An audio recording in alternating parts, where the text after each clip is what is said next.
Welcome to Auto Care on Air, a candid podcast for a curious industry.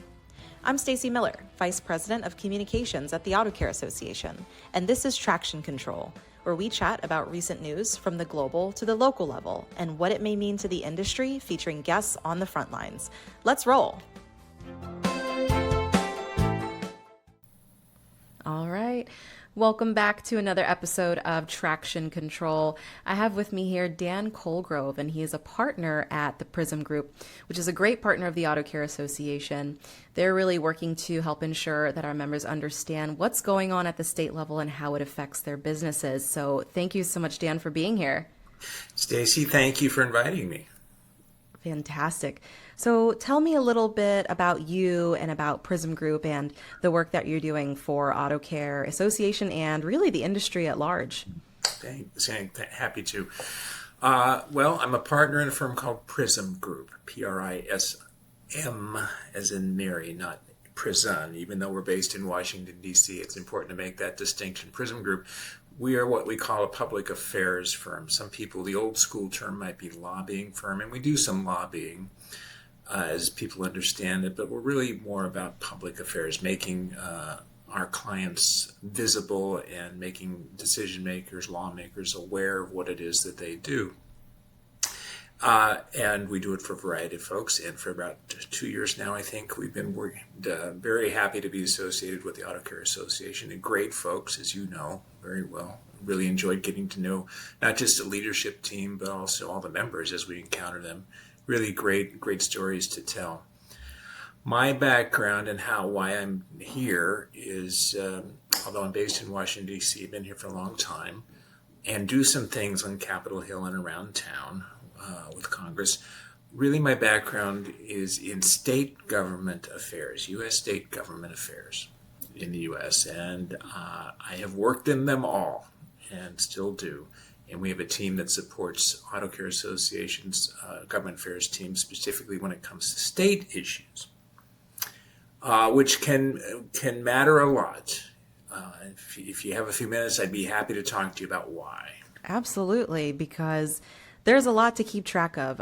Normally, Traction Control, we keep track of what's happening, breaking news, how could it affect the aftermarket, and then we kind of dissect it and bring in an expert to talk about it. And what we realized on the state level is that there are so many different issues, and they change every single day. So yes, please, we'd love to elaborate more on that. You got it. Well, I love working in state government affairs. Why, Dan? Why is that? Because I'm a glutton for punishment, and what I mean is, we joke around a lot, and it's sadly sort of true about how Congress doesn't do much, and it kind of is true. Now, that's not necessarily a bad thing when they're not doing anything, but Congress moves much more slowly and deliberately. We all know that. State governments, on the other hand, are sort of the flip side. And I know a lot of the folks listening today have probably had some experience in state and local government as well as interacting with their members of Congress. States are terrific, state legislatures. There's 50 of them. What a surprise.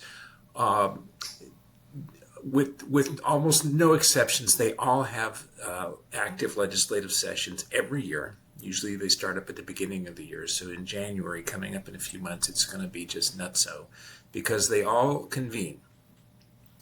They all move much more quickly. Some of them move very quickly. You'll have states, including large states, with entire legislative sessions that consist of 90 days. Wow. Wow is right. And you think, well, great, then they'll be out of here in a hurry, 90 days. Well, yes, they will. The problem is they can and do move very quickly. It's quite easy to introduce a piece of legislation in the state house. Just about anyone can do it as long as you have someone to help draft it. So in any given year, say 2025, on all topics, there will be, upward of 500,000 bills introduced around the states. I mean, are you kidding? No, I'm not. I mean, I'm kind of pulling that out of air, but I don't think it's an exaggeration because it's very easy to introduce legislation. Now, it doesn't mean all those things are going to pass, quite the opposite. But a lot of them get heard. A lot of them have hearings and debates, and they gain attention. And if the ones that affect your business, in this case, the aftermarket and repair business, you really have to keep an eye on them. You have to know what matters and what doesn't matter. So I like to engage with the states, but it's very challenging. It is very challenging when you're trying to keep an eye on all of them. But it matters. These things directly impact the pocketbooks of businesses, particularly small businesses. I mean, not just the large companies. It impacts everything you do, and their taxes that they do, or restrictions that they want to put on how you do your business, or what sort of parts you can acquire or ingredients you can utilize. It all makes a big difference, and it can happen quickly, and it can happen in a way that if you're a national business, it really doesn't matter if it happens in a state like Vermont or Alabama or California, because you're selling it everywhere. So if they've made changes in their laws about how you can operate, if you're operating in that state, you need to know these things. And that's hopefully where we come in along with the staff at AutoCare. The great staff is to try and identify the things that are moving and are moving quickly and are going to be impactful. Yeah, thank you so much for elaborating on that. I mean, it blows my mind how many bills that you guys track. And every week we see, all right, here's 100 and something bills that we're tracking on behalf of the auto care industry. The next week, these bills moved, these bills didn't, this one was killed, and it's a lot, especially when it comes to figuring out, does it impact my business if I own a business in multiple states, if I'm shipping across state lines? It's a lot to sort through. Yeah. But can you elaborate a little bit on why it is so easy for the states to introduce legislation? Because obviously here at AutoCare, we've done lots of state legislation, right to repair, you've heard about on the podcast. But why is it so easy at the state level, and why do folks go state versus federal?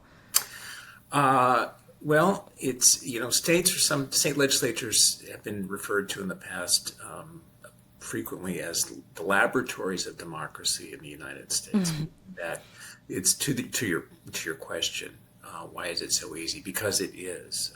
It's generally not hard to come up with an idea or be given an idea by people like me or others, and thinking, gee, that sounds like a good idea if you're a legislator, and then turning that idea into a piece of proposed legislation, proposed law. It's just not hard to do. Now, like I said, the hundreds of thousands of bills get introduced every year on all sorts of topics. We don't track them all. We have to sort of triage them a little bit on your behalf, but it's just easier to do it in states. Lots of things get introduced in Congress too, but they never see the light of day. They may well see the light of day. There are some state legislatures where every bill is guaranteed a public hearing. Wow. Every topic. And even the ones that are dead on arrival, so to speak, are going to at least make some news because people are talking about it. Well, that if they're making news this year, next year they might be making real news. Mm-hmm. So it's just, they're just quick and fast moving, and you really have to try and know what's important to you. Right. That makes sense. And, there's this thought that maybe things that are introduced at the state level, they can help on a federal level, because obviously the federal level moves a little bit more slowly. It's more costly. Talk a little bit about that and the relationship between the two, if there is a relationship. There is a relationship. It's a great question, between what happens on a state legislative level and here in Congress. It sort of goes back and forth. Right to repair, we haven't talked much about that today, but that's maybe a good example about an issue that's been percolating around and got traction in the states. If you have traction, you like that? Yeah.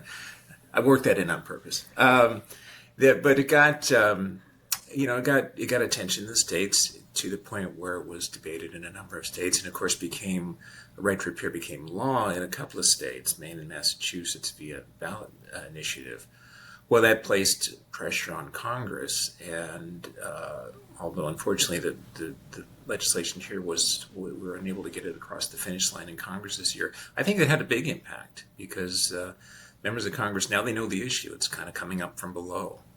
They're conversant on it. They know it's a topic of interest to a lot of the constituents back home because it's being talked about in state capitals. So it does have an impact, and it's important. So many members of Congress came from local government or state government.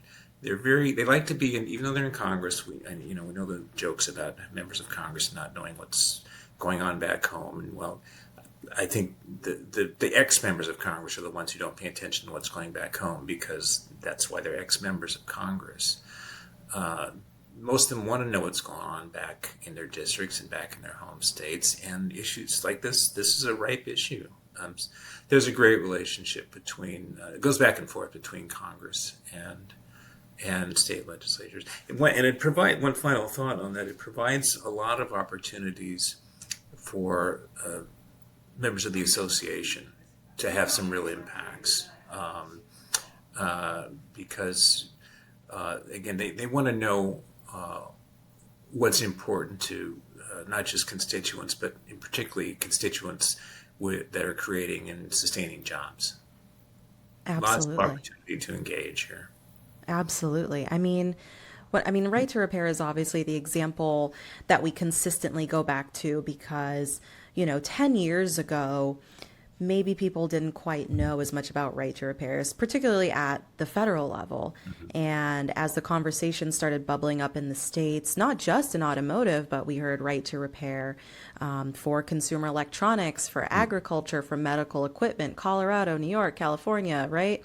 And then our bills, I feel like that really helped us at the federal level because those state levels were talking about it and bubbling that up to the surface. So just really proof of how effective and important that relationship is between, state and federal. I really love that we touched on that. I opened up in talking about public affairs and lobbying, and I kind of prefer the term advocacy these days as opposed to lobbying. It's nothing wrong with lobbying, but that sort of, in many people's minds, is the image of people like myself going in the back room and closing the door with the member and doing something nefarious.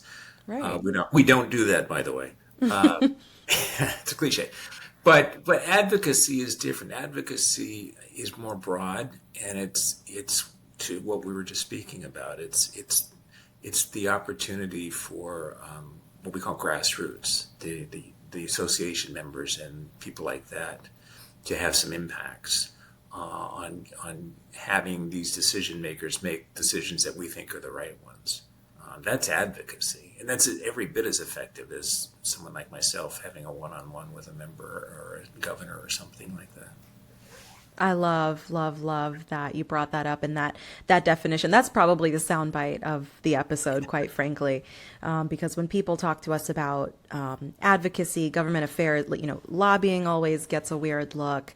Government affairs gets a weird look because, there's a certain perception about it. But when you kind of boil it down to, it's just talking about your business and how it impacts you at the business level, at the personal level, and sharing the facts. It's really not that difficult, not as nefarious. It's not about taking sides, but you personally as a constituent being a part of that conversation. And that's why it's so important. Okay. Prime example being there are really large organizations who lobby and spend lots of money and have lots of backdoor meetings. But, the will of the consumer, the constituents, knock on wood, normally prevails. And that's such a big part of our American democratic process. So thanks to everybody who listening has been an advocate for right to repair or any of the other policies that have been going on. It's your voices that the Congress folk want to hear. So I want to shift the focus from right to repair, and we're here to talk about state issues. And the last time I looked at our state report, which is on autocare.org, there was something like over 100 issues. So I don't want to pinpoint any specific one, but I think there are some trends in the type of state legislation that we're seeing more often or a higher volume of. So what are a couple of those? I think, workforce is one, apprenticeships and trades, some environmental emissions, waste. Can you talk about some of the trends that are happening at the state level right now? Yes, happy to. The first thing to know is that we're now halfway through October when this is being recorded, and most state legislatures, almost all of them, are in recess or have adjourned for the year. There's still a few going, Pennsylvania, New Jersey, places like that. Most are done for now.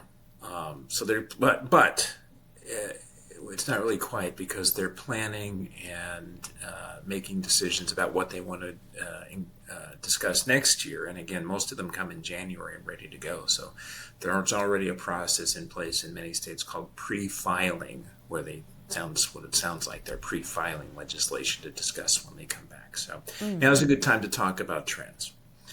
What we saw this year and what I think means for next year. Large 50,000 foot level trends that may have some impacts on the industry are things like AI regulation, which we don't really think about. What does that mean about me? Well, because it impacts perhaps what sort of data can be shared in websites or collected. That's going to be a big issue in many states next year, is trying to grapple with restrictions on AI or what it even is. Legislators are generalists, mostly speaking. They, like you and me, they know a little bit about a lot of things. And when it comes to something like artificial intelligence, most of them probably know a little bit about nothing about that. I don't. I mean, it's hard to understand. But that's going to be a big issue. So that's a 50,000 foot issue. Still sort of dealing with post-COVID. That's another 50,000 foot issue. In many states, their budgets were kind of hit hard the first year of COVID. A lot of federal money got pumped into the states, so suddenly it was boom times in the states. Well, that money is now ending. So a number of states are looking at tightening the belts, less money. California is one that's going to have some ongoing budget problems next year. That matters because they start looking around to see what they can cut or what they can, hopefully not, but what they perhaps might have to tax. Those are the kind of the big trends. What matters, what's more important for some of the folks listening to this recording, again, that's how we kind of keep an eye on how we distill 100,000 bills into 100 is sort of by chatting with people like you and the members and figuring out what's important and what really sort of matters. Well, we talked on right to repair. That's a perennial state issue. It's definitely going to be something that impacts farm equipment. Whether or not that morphs into autos remains to be seen. But it's certainly going to be an issue next year in many states. And as I said, a lot of states, because it's easy to introduce, a lot of states may introduce auto right to repair bills. Whether they go or not, that's another matter. Other issues, we've been talking a lot with your members and all about, and this is a more positive issue, about how to build and develop and grow the workforce. It's a big one. The big one, that's the big issue, right? It's so many great stories to tell. We all sort of know that. And when we go into, as a layman like myself, when I discuss things like this with lawmakers, we start talking about, think about the industry these days and who it really, who we want to get involved. Younger people, people from underserved communities, people coming in out of prison maybe, who have great opportunities to build wonderful careers. Maybe they don't want to go to college if they're a young person. Don't have to. These are wonderful, great opportunities that we want to build, particularly in the tech age we live in now. Yeah. But how to encourage that is a challenge. State governments love things like apprenticeships. They love, if you're a governor, there is no bigger brag than how many jobs you're creating in your state. When the governors get together in their meetings, and they do, the National Governors Association, that's the chest thumping is, we put in, 18,000 new jobs. So that's big. How do we do that, though? I think that's what we're going to try and pursue with a lot of states. There's opportunities to do that with tax incentives for employers, for maybe some assistance on communications. There's a lot of good programs that exist in states, particularly on apprenticeships, but aren't as well known. Mm-hmm. That's really, I think, what we really want to focus on in a positive way over the next couple of years is how do we partner with local job development organizations around the country, as well as the members. We had a meeting in Baltimore last month with the auto care folks and some of them, and had some really good conversation with some of the folks up there about what works and doesn't work. So stay tuned for that. Hi, I'm Amber Andrasak, Manager of Membership Engagement at the Auto Care Association. Are you making the most out of your Auto Care Association membership? Log in to my.autocare.org to keep your profile and preferences updated. Not a member yet? Visit autocare.org/membership to see all our benefits and schedule a consultation with our team. We've got your back. Unlock exclusive tools and resources today at autocare.org. Less great issues. That's the good stuff. What do we got? It's unfortunately with states, a lot of it, and when it comes to business, a lot of it is what we have to try and stop or change. Environmental regulations. Why do we care about that? Well, we do because it affects everything. You might wonder why. We follow a lot of things like packaging. And I know there was some recent communications from the association about a packaging law in, my light just turned off here. I hope that doesn't mean something there. It's nothing but tech here, folks. So packaging, what do we care about packaging? Well, a big push in environmental policy in the last decade has been around restrictions or how to reduce packaging, the amount of stuff that goes out, whether it's a Coca-Cola or whether it's a package of nuts and bolts, or even the cartons that those nuts and bolts come through. Right? There's a lot of packaging, and there is. How do we reduce that? Well, states are now starting to embrace a policy. I don't want to get too down in the weeds in it, but it's essentially a way of requiring producers, which if your members are selling something, they're a producer, or shipping something into a state, requiring producers to essentially help pay for the disposal of the stuff. Mm-hmm. So, yes, it's about money. I guess with a good goal to reduce packaging. Everybody wants to reduce packaging. Anyway, mm-hmm. That's going to be a big thing because several states have started to act. These are huge laws. They're going to impact everything you do as a resident.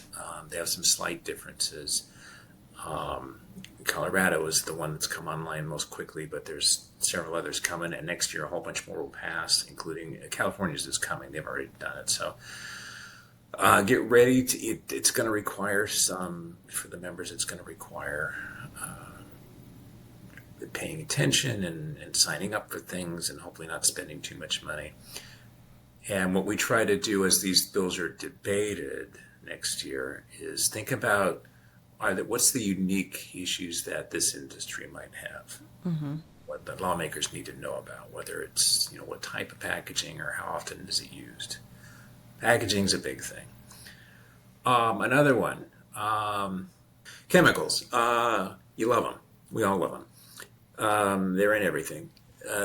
Because they sound scary, and in some cases are, depending on what they are and how they're used. There's an increasing focus on exposure to chemicals. Chemicals that people can be exposed to, and particularly things that maybe get attention in social media. PFAS, P-A-F-A-S, which it has a long, it's a long name. Polyfluoral something or others. PFAS. It's in a lot of stuff. It's in some packaging. It's mm-hmm. in cleaning solvents. It's in firefighting foam. And there's a number of studies that have come out indicating that exposure to it is detrimental, particularly I think to young people. I'm not a scientist, so I don't know. But anyway, because it's something that a lot of lawmakers think should be regulated, they have been. Yeah. Usually it means banning products. Again, a lot of it has been in packaging. That's sort of the problem for the packaging manufacturers to solve, as opposed to your members. But there's other chemicals that people start casting about too. Things that, as I said, that are used as refrigerants is one. Propellants, other solvent issues that may be used in upholsteries or things like that. You know, they're going to Polyfluoroalkyl substances. There we go. That's a mouthful. What it is? Forever chemicals, as it's more Yeah. commonly known as, the forever chemicals. Forever chemicals, which you've probably heard of, and I'm sure others have heard of. And that's you know, when you're talking about when we discuss these things with legislators, they're like you and me. It's easier for someone to say forever chemicals, Right. instead of polyfluoral, you know, and why it's not necessarily bad. Forever chemicals sounds bad. They get that. Yeah. Okay. You know, when we're debating science, a little bit of a challenge. They'll try and get at a lot of those things. Again, we try to, you know, as those are being discussed, we try to think.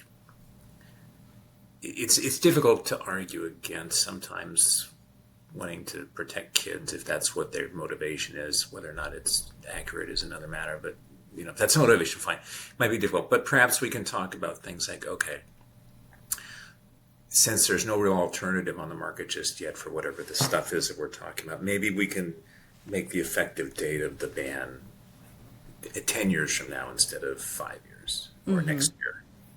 Maybe we can phase it out as opposed to just a solid ban. So we think about things like that. Chemicals. Yeah. Here's another one. Boy, this has been a big issue, and it still is catalytic converters. Oh, my favorite. I see that everywhere, but I don't know what it means. Why is there legislation on catalytic converters? Well, as your members know, it's a gizmo underneath cars and trucks and other vehicles. They're gizmos because of what they contain, which is metals of various kinds, and copper is often part of it, which are valuable to thieves. And they're, you know, these are, as I understand it, this is organized crime. It's not just the local homeless guy looking for a quick buck. I guess it happens sometimes, but because, you know, they'll go in, again, some of your folks will tell you, these thieves will target a distribution center parking lot, for example. Oh. Right. And they know exactly what they're doing, and they'll be over the fence and with the sawzall under the truck or the car and out of there in just a couple of minutes. They know exactly what they want, and take them. Or, you know, they'll find an advantageous car parked on the street. My colleague down the hallway here had hers taken off her car last year. Oh, no. They're costly to replace. We all know that. So a lot of states are finally waking up to this. So this is good because there's different ways they're trying to approach it. Yeah. A lot of increased penalties for the thieves. Okay. A lot of which is good. I think the real problem is probably the people who are buying the stuff. You know, recyclers. Most recyclers are great. They're regular businesses, metals recyclers. But you know, there's like anywhere else. There's some bad actors going after some people like that to make sure the records are not bogus. And a challenge for some of the folks maybe in that are listening here is there's some states that want to require things like stamping ID numbers and serial numbers on converters and things like that, which, you know, I don't know how much of a burden that is, but could be somewhat. But a lot of different attempts. That's going to be a big issue, trying to get a handle on catalytic converter theft.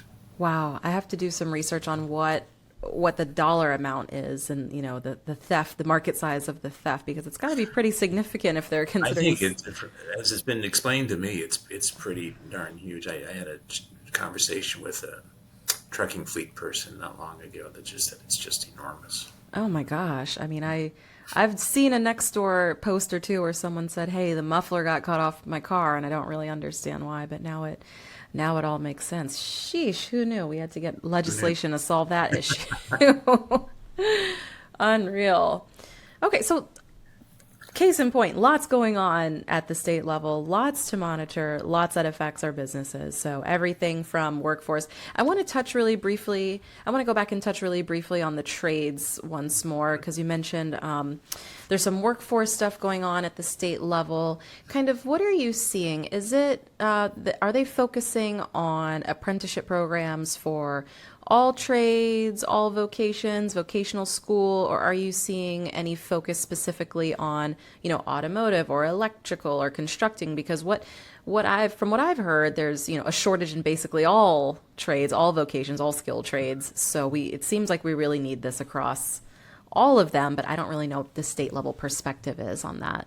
Yeah, I agree. I think that's probably a role for us, all of us, is we need to do a little bit more education. I think the traditional trades, be they apprenticeship or something similar, are still well represented. Construction, things like that. But making the case about this industry as a real growth market is new and interesting, I think, to a lot of state lawmakers, and that's where I think our lane is to talk about, particularly in this era of EVs and things like that, how these are really interesting, challenging fields that are being developed that they may not be aware of, that promises lots of job return. That's, I think, where we need to do, if that answers your question. I think that is where we can do more work, is focusing on this industry, aftermarket and repair, a little bit more with lawmakers, helping them understand the needs of this community. Yeah, absolutely. And you said EVs, which is my trigger word, Dan. Obviously, Oh that boy, that's big. Yeah. it brings up a lot of thoughts, right? We're talking about training an entire workforce to service these technologically advanced vehicles. But, the other thing that comes up when you say EVs is emissions, right? So there's emissions requirements differing across all the states too, right? That's probably like the fifth and final issue I want to touch on that I think is a pretty big trend and continues to be a trend. It is. Yes, we should have mentioned that earlier. So EVs and everything about them are an appealing issue to a lot of legislative leaders and governors, whether it's citing a plant, a Toyota plant or something like that, or the repair or all that sort of stuff. That sounds, boy, this is great. We're going to, jobs, and we're going to save the planet and clean the air and all that. And again, that's fine. But in their rush to get ahead of some of these things, like everything else, you need to worry about the unintended consequences of moving too quickly. Right. And they are moving quickly.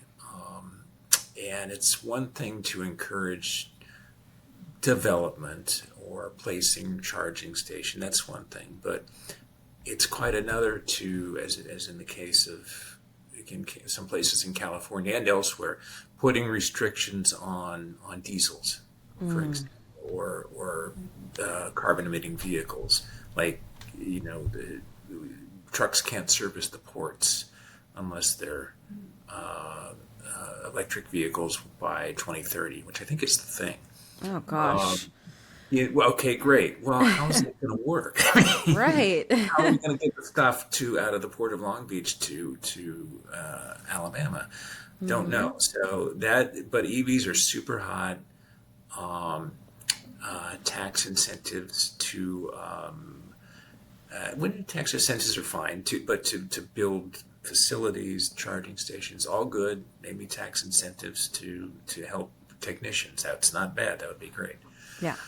But like so much, and this is how I guess how we started the conversation. Maybe we're coming back around. Like so much in the States, they can do it, whatever it is they want to do, they can do it pretty quick. Oh my gosh. And once they do it, they think they've done it and they don't have to worry about it again. And then there's implications across state lines, and it's a patchwork of legislation. It's fun. Yep. Dan, I've really enjoyed this conversation, but we've only scratched the surface of what's going on at the states and how it really affects the entire auto care industry. I really want to commit to monitoring these issues a little bit more closely with you in the PRISM Group and bringing some of those issues to light here in the podcast.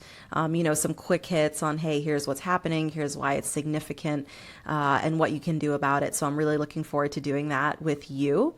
For now, how can our audience reach out to you, or where can they find you should they have additional questions?